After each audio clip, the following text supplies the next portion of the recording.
Hi everybody, today I would like to read for you the very nice book of Oscar Wilde, The Happy Prince and Other Tales. In French, I translate Le Prince Heureux et autres contes. Very nice book, very small book, but very nice, and I started now. I read the 3-4 line and I translate after. Okay, I started. Sorry for my for my table. It's not clean. Okay, I started. The Happy Prince, in French, Le Prince Heureux. Okay. High above the city, on a tall column, stood the statue of a happy prince. He was gilded all over with leaves of fine gold. For eyes he had the 2 bright sapphires, and a large red ruby glowed on his sword hilt. In French. Au sommet d'une haute colonne, dominant la ville, se dressait la statue du prince heureux. Tout entier recouvert de minces feuilles d'or fin, il avait 2 brillants saphirs en guise d'yeux, et à la poignée de son épée brillait un gros rubis rouge. He was very much admired indeed. He has a beautiful house with a cook remarked on of the town, considered who wished to gain a reputation for having artistic tastes. Only not quite so useful, he added, fearing lest people should think him unpractical, which he really was not. L'admiration qu'on lui portait était générale. Il est beau comme un coq de girouette, fit remarquer l'un des échevins, qui souhaitait se faire une réputation d'amateur d'art. Quoique de moindre utilité, ajouta-t-il, car il craignait, bien à tort, qu'on l'accusât de manquer d'esprit positif. Why can't you be like the Happy Prince? Asked Sassy Mother of her little boy, who was crying for the moon. The Happy Prince never dreams of crying for anything. I am glad there is someone in the world who is quite happy. Muttered the disappointed man as he gazed at the wonderful statue. Pourquoi ne peux-tu faire comme le prince heureux? Demanda une maman à son petit garçon qui pleurait pour voir la lune. Jamais il ne songerait à pleurer pour obtenir quoi que ce soit. Je suis content qu'existe au monde un être vraiment heureux, redouilla un déçu en contemplant la merveilleuse statue. He looks just like an angel, said the charity children as they come out of the cathedral. Il a tout l'air d'un ange, dirent les enfants de l'assistance, comme il sortait de la cathédrale. In their bright scarlet cloaks, and they are clean with pinafores. How do you know, said the mathematical master, you have never seen one? Ah, but we have in our dreams, and so our children. And the mathematical master frowned and looked very severe, for he did not approve of children dreaming. Vêtu d'éclatants manteaux écarlates et de tabliers blancs tout propres. Comment le savez-vous? Dit le maître de mathématiques. Vous n'en avez jamais vu? Ah, mais si, dans nos rêves, répondirent les enfants. Le maître de mathématiques fronça le sourcil et prit un air sévère, car il n'approuvait pas que les enfants rêvassent. One night they flew over the city a little swallow low. His friend had gone away to Egypt 6 weeks before, but he had staying behind, for he was in love with the most beautiful reed. He had met her early in the spring as he was flying down the river after the big yellow mouth, and had been so attracted by her slender waist that he had stopped to talk to her. Un soir, il advint qu'un petit martinet vola par-dessus la ville. Ses amis étaient partis pour l'Égypte 6 semaines plus tôt, mais il s'était attardé par des amours pour une très belle plante de la famille des roseaux. Il l'avait rencontrée au printemps, alors qu'il descendait la rivière à la poursuite d'un gros papillon jaune, et avait été si séduit par la sveltesse de la taille qu'il s'était arrêté pour lui parler. "Shall I love you?" said the swallow, who liked to come to the point at once, and the reed made him a low bow. So he flew round and round her, touching the water with his wings and making silver ripples. This was his courtship, and it lasted all through the summer. "Vous aimerais-je?"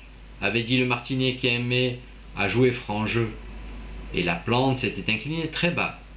Alors, il s'était mis à voleter tout autour d'elle, effleurant de ses ailes l'eau qui couvrait de ridules argentées. C'est ainsi qu'il lui fit sa cour, et celle-ci dura tout l'été. "It is a ridiculous attachment," tweeted Reed. "The other swallows, she has no money, and far too many relations. And indeed, the river was quite full of reeds. Then when the autumn came, they all flew away." Que voilà un attachement ridicule, gazouiller les autres martinets. Elle n'a pas le sou, puis sa famille est trop nombreuse. Et, en vérité, la rivière regorgeait de roseaux. L'automne venu, tous les martinets s'en étaient allés. After they had gone, he felt lonely and began to tire of his lady love. "She has no conversation," he said, "and I'm afraid that she is a coquette, for she is always flirting with the wine." Après leur départ, se sentant seul, il avait commencé à se lasser de sa dame. Elle n'a pas de conversation, et je crains que ce ne soit une coquette, car elle ne cesse de minauder avec le vent. And certainly, whenever the wind blew, the reed made the most graceful curtsies. "I admit that she's domestic," is continued, "but I love traveling, and my wife, consequently, should love traveling also." De fait, chaque fois que le vent soufflait, la plante se répandait en révérences des plus gracieuses.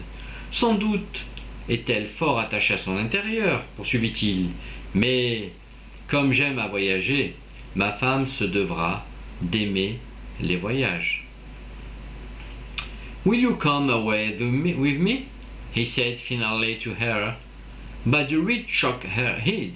She was so attached to her home. "You have been trifling with me," he cried. "I'm off to the pyramids. Goodbye," and he flew away. All day long he flew, and at night time he arrived at the city. "Where shall I put up?" he said. "I hope the town has made preparations."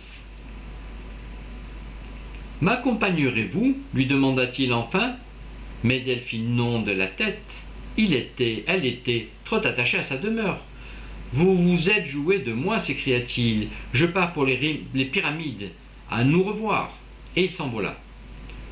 Tout le jour, il vola, et le soir, il parvint à la ville. "Où m'installer?" dit-il. "J'espère que la municipalité aura fait des préparatifs." Then he saw the statue on the tall column. "I will put up there," he cried. "It is a fine position with plenty of fresh air." So he alighted just between the thief and the happy prince. C'est alors qu'il aperçut la statue, tout en haut de la colonne. "Je vais m'installer là-haut," s'écria-t-il. "La situation est excellente et l'air frais ne manque pas." Il alla donc se percher entre les pieds du prince heureux. "I have a golden bedroom," he said softly to himself as he looked around and prepared to go to sleep. But just as he was putting his head under his wing, a large drop of water fell on him. What a cruel thing, he cried. There's not a single cloud in the sky. The stars are quite clear and bright, and yet it is raining. J'ai une chambre en or, murmura-t-il en regardant tout alentour. Il se préparait à s'endormir quand, à l'instant précis où il allait abriter la tête sous son aile, une grosse goutte d'eau lui tomba dessus. Comme c'est bizarre, s'écria-t-il. Pas un nuage au ciel, des étoiles brillent de tous leurs éclats, et voilà qu'il pleut.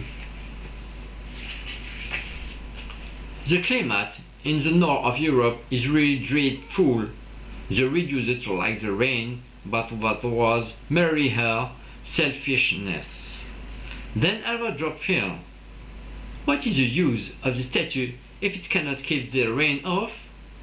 He said, I must look for a good chimney pot. And he determined to fly away. Décidément, il fait bien mauvais dans le nord de l'Europe. Mademoiselle Roseau aimait la pluie, mais par pur égoïsme, une deuxième goutte tomba. À quoi sert donc une statue si elle ne protège pas de la pluie? Je m'en vais chercher quelques bonnes cheminées. Et il résolut de prendre son envol. But before he had opening his wings, a third drop fell, and he looked up and saw. Ah, what did he see? Mais avant qu'il ait déployé ses ailes, une troisième goutte tomba. Il leva les yeux et découvrit. Ah, que découvrit-il donc? The eyes of a happy prince were filled with tears, and tears were raining down his golden cheeks. His face was so beautiful in the moonlight that little swallow was filled with pity. Les yeux du prince heureux étaient emplis de larmes, et des larmes coulaient le long de ses joues d'or. Sous la lumière de la lune, son visage était si beau que le petit martinet s'est senti envahi de pitié. Who are you? He said. I am the happy prince. Why are you weeping then? Asked the swallow.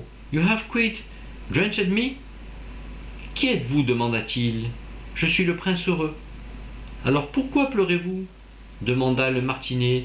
Vous avez complètement trempé. Vous m'avez complètement trempé. When I was alive and had human hair, and swore the statue, I didn't know what tears were, for I lived in the palace of Sanssouci, where sorrow is not allowed to enter.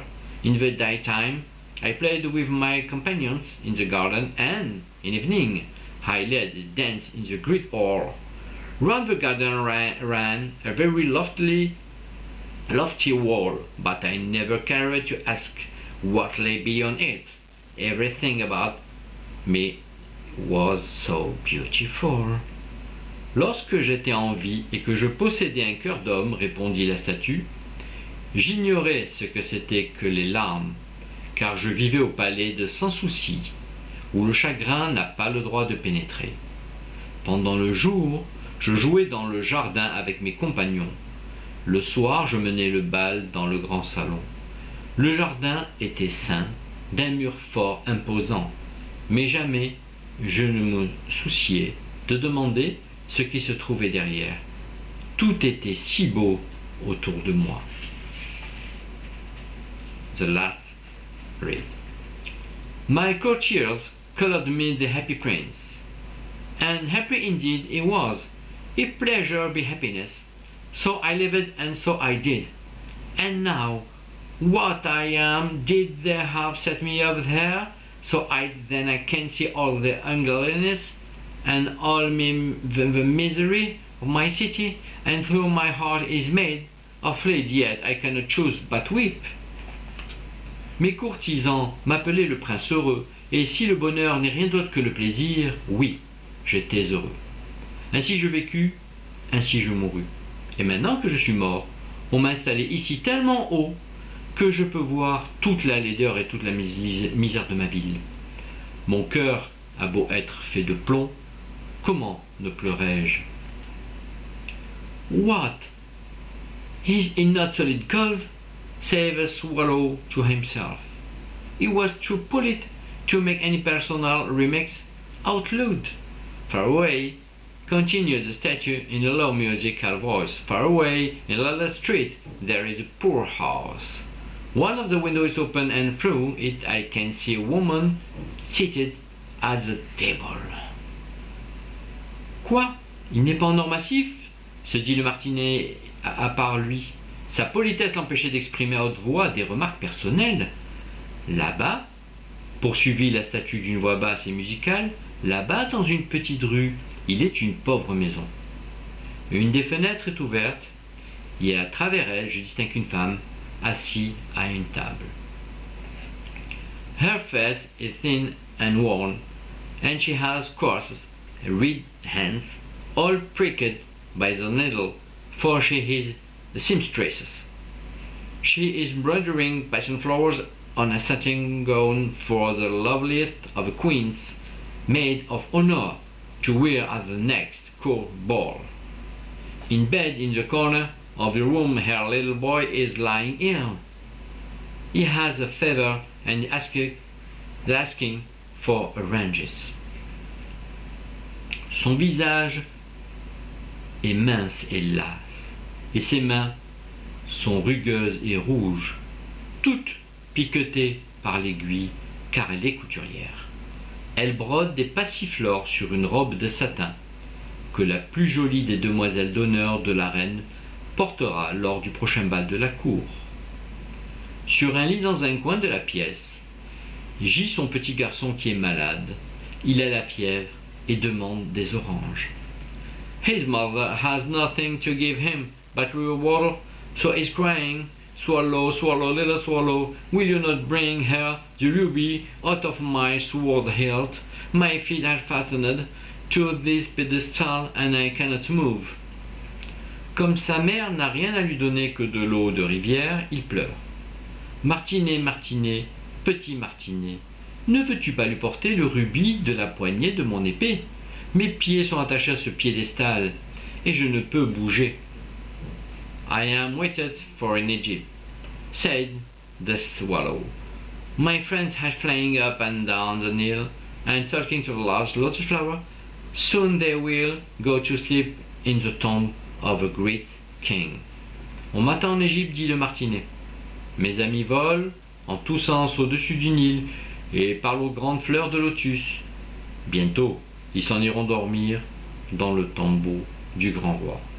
Well, I read after again. If you like it, if you can write on the video and YouTube. Okay, see you tomorrow. Bye bye. Have a good day.